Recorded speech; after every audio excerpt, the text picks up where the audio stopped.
한 사람이 신문에 글을 투고했습니다. 교회 목회자들은 설교를 대단히 중요시하고 그것을 준비하는데 많은 시간과 노력을 투자합니다.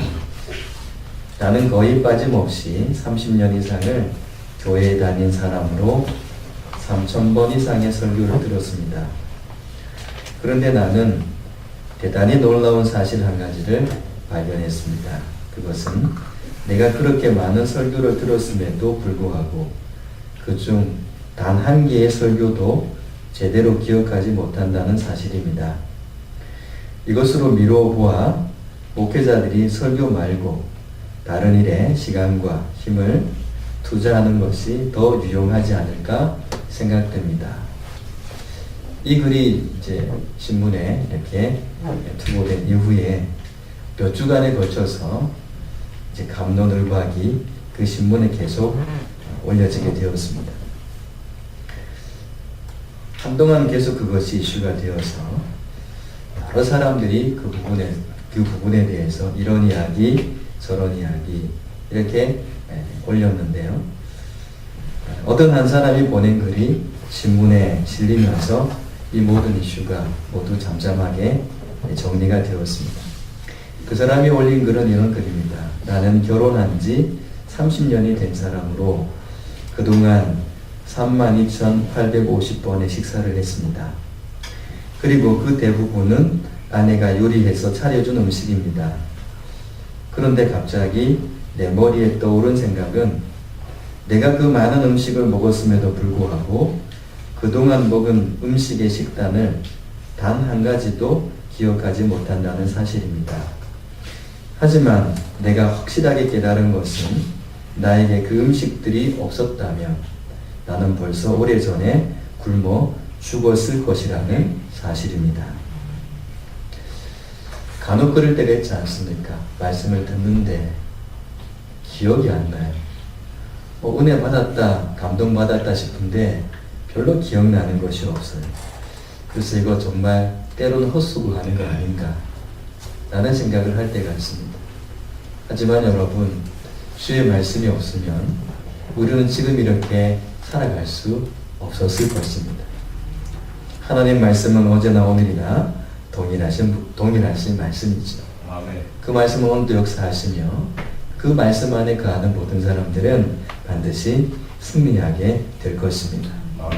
이만큼 우리가 믿음을 지키고 신앙을 지키는 것은 그동안 주의 말씀을 받아왔기 때문에 그렇습니다. 주의 말씀이 내 마음속에 자리하지 않았다면 우리의 신앙도 믿음도 자랄 수 없기 때문이죠. 주의 말씀 안에서 끝까지 승리하는 여러분들이 되시길 바랍니다. 사람이 추구하는 것이 있습니다. 그것은 모두가 행복을 추구합니다. 난 참 행복했으면 좋겠다. 그래서 어떤 사람은 행복하지 못한 자신의 모습을 보면서 난 참 바보처럼 살았군요. 그런 시가 갑자기 생각이 나는군요. 어디에서 나온 시인지는 모르겠는데 행복하지 못한 자신을 바라보면서 난 참 바보처럼 살았군요. 그렇게 하면서 인생이 행복하지 못한 것을 나름대로 아파하는 그런 이야기들도 있습니다. 이 행복은 그래서 뭔가 내게 주어질 때, 뭔가 내 손 안에 쥐어지는 그런 사건들이 있을 때 행복하다 이렇게 생각을 합니다. 그리고 모든 것이 잘 풀려갈 때, 모든 것이 잘 풀려갈 때 행복하다 그런 말들을 합니다. 그런데 이렇게 실타래가 풀리는 것 같다가도 안 풀리면 금방 나는 불행하다 그렇게 생각을 하죠. 하지만 하나님께서 우리에게 주시는 성령의 열매는 어떤 상황 속에서도 환경에 매이지 않고 또 사건에 매이지 않고 외부로부터 주어지는 그 압력에 매이지 않고 내 안에서부터 주어지는 기쁨이고 행복입니다. 그래서 성령님의 인도를 받는 사람은 외부의 사건과 환경과 관계없이 그에게는 늘 기쁨이 있는 것이죠. 저는 이 말씀을 준비하면서 우리 성도들 앞에 제가 매주 이렇게 서지 않습니까? 제 얼굴이 어떻게 비춰질까? 그래서 어제는요, 이런 훈련도 한번 해봤습니다. 인상 쓰는 모습으로 비춰지면 곤란할 것 같아서. 왜냐하면 2주 연속 희락에 대해서 설교를 하는데 얼굴이 시커먼 둥둥하면 안 되니까, 그래서 제가 볼펜을 물고 웃는 연습을 한번 해봤어요. 나중에요, 이런 일이 생기더라고요. 토할 것 같아요. 여러분, 그래서 제가 알았습니다. 아, 희락이라는 것은 볼펜 물고 연습한다고 되는 것이 아니구나. 여러분, 어떤지 모르겠습니다. 하나님께서 우리에게 희락의 은혜를 주셨습니다. 잘 되든 잘못되든 관계없이 내 안에서는 한없는 기쁨이 충만하게 되는 것이죠. 그래서 희락은 쾌락과는 다른 것이죠. 쾌락은 환경의 지배를 받으면서 그 환경의 잘됨과 잘못됨에 따라서 좋기도 하고 또 없어지기도 하는 것이 쾌락이라면, 이 희락의 은혜라는 것은 언제든지 주어지게 되는 것이기 때문에 그렇습니다. 심지어 어떤 때는 고통 속에서도, 고난 속에서도 이 내 안에서 일어나는 이 기쁨은 그 누구도 빼앗아갈 수 없는 것이 되어 있죠.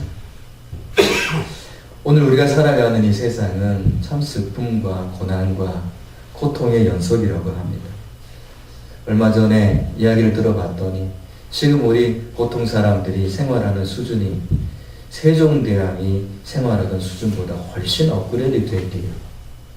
세종대왕보다 훨씬 높은 차원의 그런 생활들을 지금 누리고 있대요.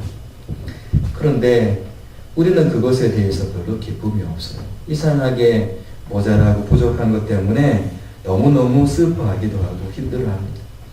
그러다 가끔씩 간혹 마약처럼 뭔가 하나 주어지게 되면 그때 기뻐하고 감사하는데 그것도 잠깐 뿐인 것을 볼 수 있습니다.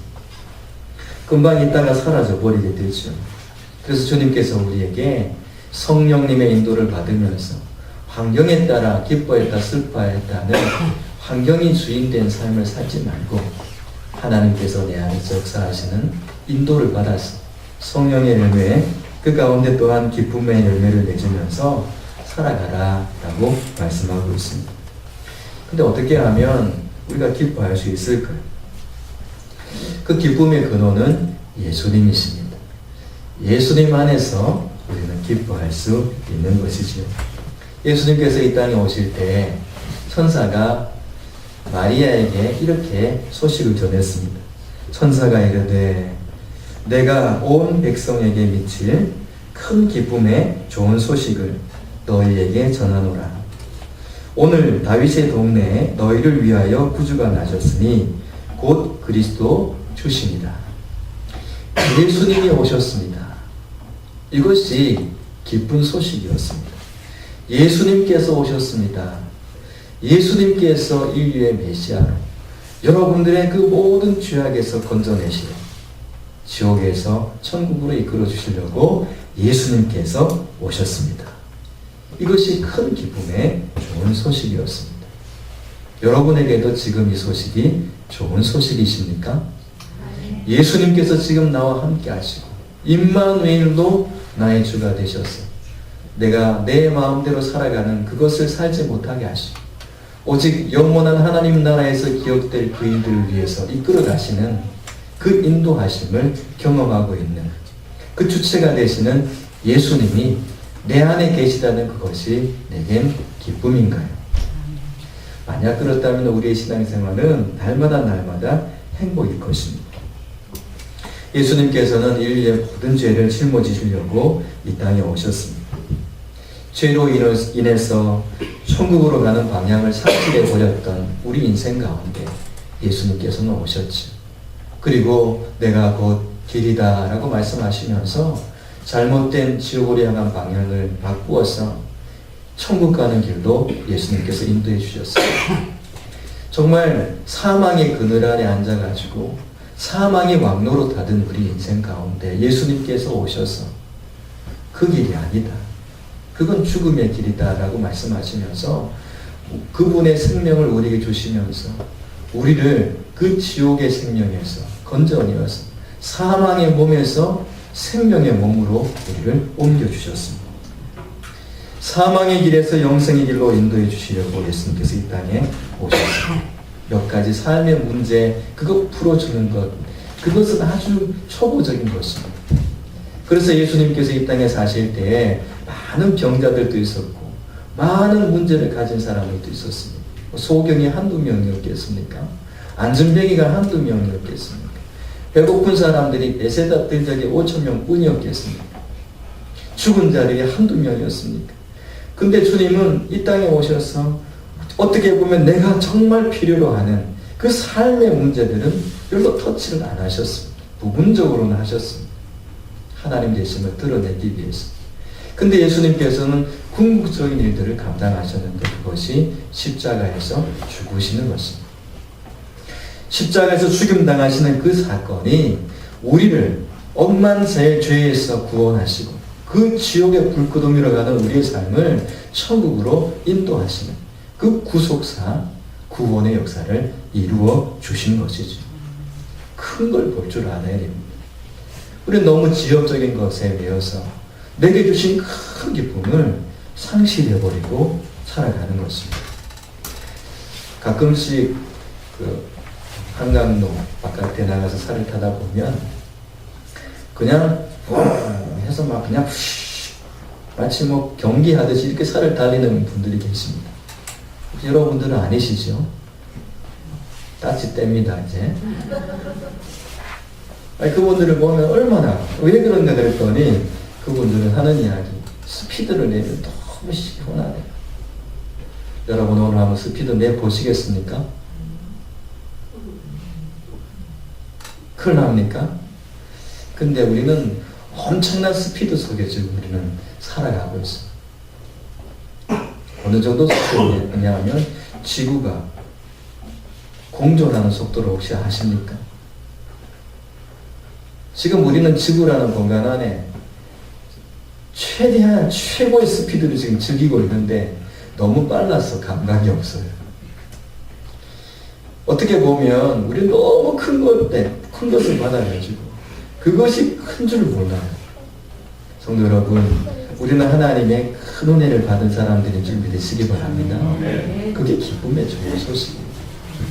그 소식이 내게 주어졌는데도 마치 장례식장처럼 우리가 살아간다면 얼마나 슬픈 일이겠어요. 그런데 또 어떤 면에서는요, 장례식장에서 아이고 그러지 않습니까? 선교사님이 처음 와서 저분들은 참 믿음이 좋다. 나는 간다. 주님께로. 아이고 이렇게 하면서 그런 모습을 보면서 참 소망적인 민족이구나. 어떻게 예수도 안 믿는데 저렇게 소망적인가. 그렇게 했다고도 하지. 좀 다른 이야기입니다만은 여러분, 우리가 예수님 안에 가는 것이 얼마나 행복이고 기쁨인지 이제 좀 찾았으면 좋겠습니다. 작은 것, 그냥 먹고 사는 것, 문제 몇 가지 푸는 것, 거기에 모든 것 빼앗겨 버려서 큰 기쁨을 놓쳐버리는 그런 삶을 더 이상 살지 않으면 좋겠어요. 영접하는 자, 곧 그 이름을 믿는 자들에게는 하나님의 자녀가 되는 권세를 주셨으니 말씀하고 있습니다. 예수님을 내가 영접하게 되면 내가 사단의 종이 아니라 하나님의 자녀가 되는 것입니다.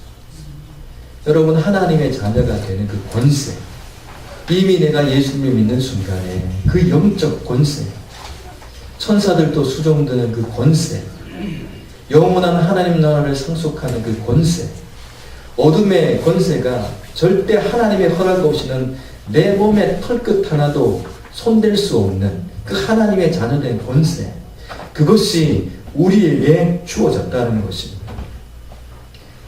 정말 지옥편만 날마다 틀어놓고 살던 우리 인생이 예수님을 영접하는 순간에 천국 드라마를 보는 것입니다.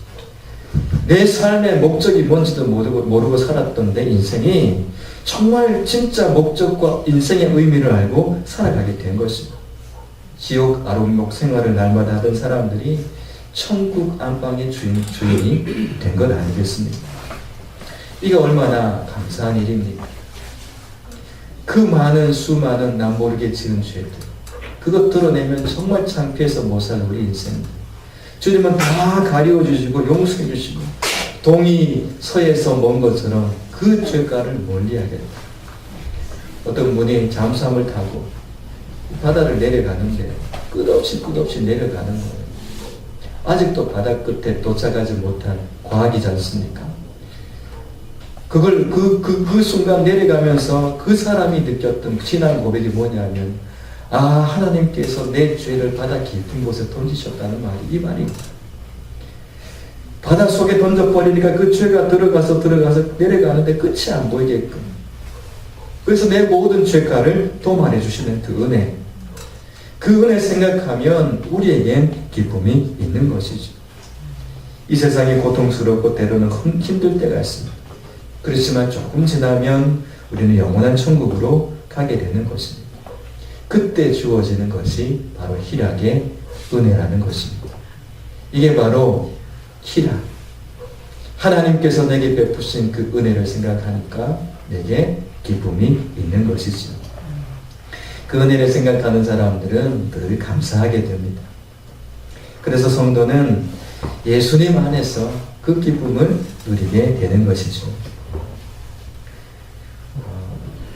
우리 하는 자매는 결혼하실 것입니까? 네, 엄마를 보십니까? 엄마의 윤호가 있어야 되는 거 봅니다. 어떤 사람과 결혼하실 건가요? 네, 사랑하는 사람과 결혼합니다. 결혼을 앞두고 있는 날짜를 받아둔 우리 하은 자매가 결혼 날짜를 잡아놨다고 가정을 해보십시다. 자, 그러면 우리 하은 자매가 이제 결혼을 앞두고 있는데 이제 뭐 며칠 뒤에 결혼한다. 그러면 이제 몇 월 며칠 이렇게 해서 날짜를 잡아놨어요. 그러면 그 날이 가까우면 가까울수록 슬플까요? 괴로울까요? 고통스러울까요? 공포스러울까요? 이런 단어들은 상상이 안 되는 단어들이죠. 내가 정말 진심으로 사랑해서 이제 그 사람하고 결혼해서 가정을 이루는다 생각을 해보면 그 결혼 날짜가 다가오는 것이 절대 부담이 안 되고요. 너무너무 기다려지고 또 그 사람만 생각하면 기쁠 것 아니겠습니까? 하나님의 사람들이 이런 기쁨이 있는 것입니다. 예수님을 우리가 사랑하게 되면 예수님 안에서 주시는 이 기쁨이라는 것은 결혼식을 앞두고 있는 그 신부와는 비교할 수 없는 그런 기쁨이 있는 것이죠. 예수님의 재림도 같은 의미인 것 같아요. 예수님이 재림하신다. 그리고 예수님께서 재림하시던 내용들에 대해서 쭉 설명하고 계시는데 그걸 볼 때마다 두려워하는 사람들이 있어요. 어떡하지? 걱정하는 사람들이 있고 초조해하는 사람들이 있어요. 그런데 정말 예수님이 나의 신랑이시고 내가 예수님의 신부가 되어 있는 정말 사랑하는 관계가 되어 있다면 그날이 빨리 안 오는 것이 억울하고 그날이 빨리 안 오는 것이 슬픔이 아니겠습니까?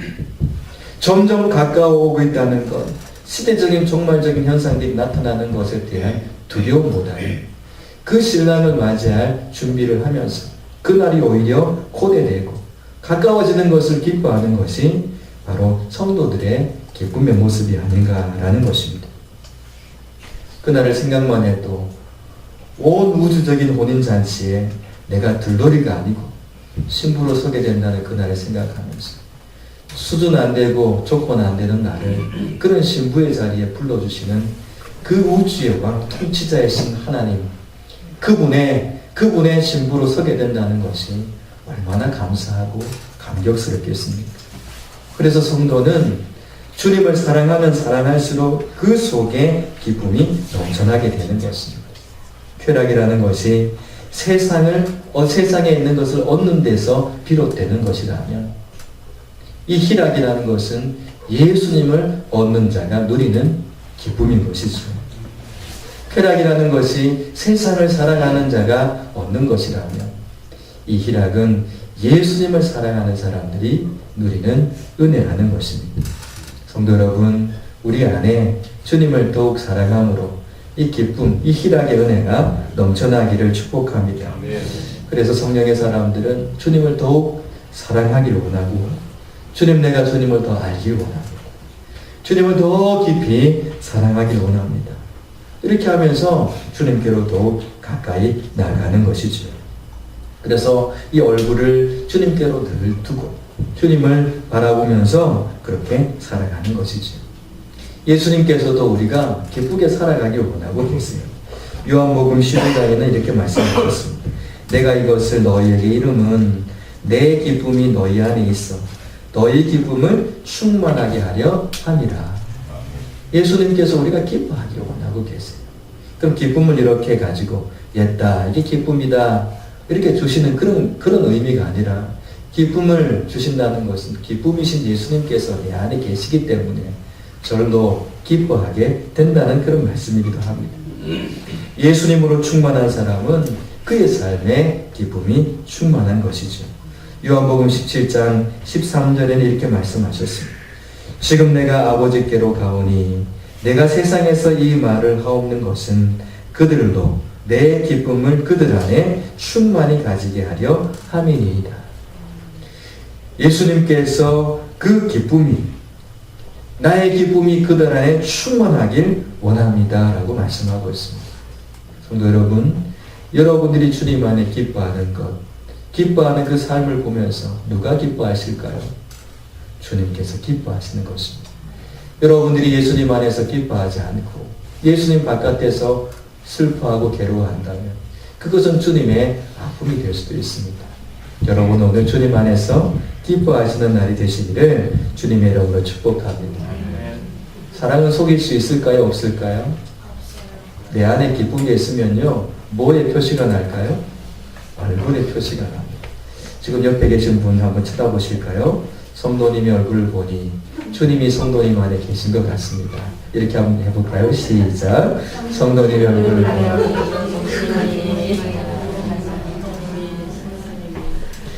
그래서요 이 기쁨이 내 안에 들어오게 되면은요 뭘 해도 기뻐요.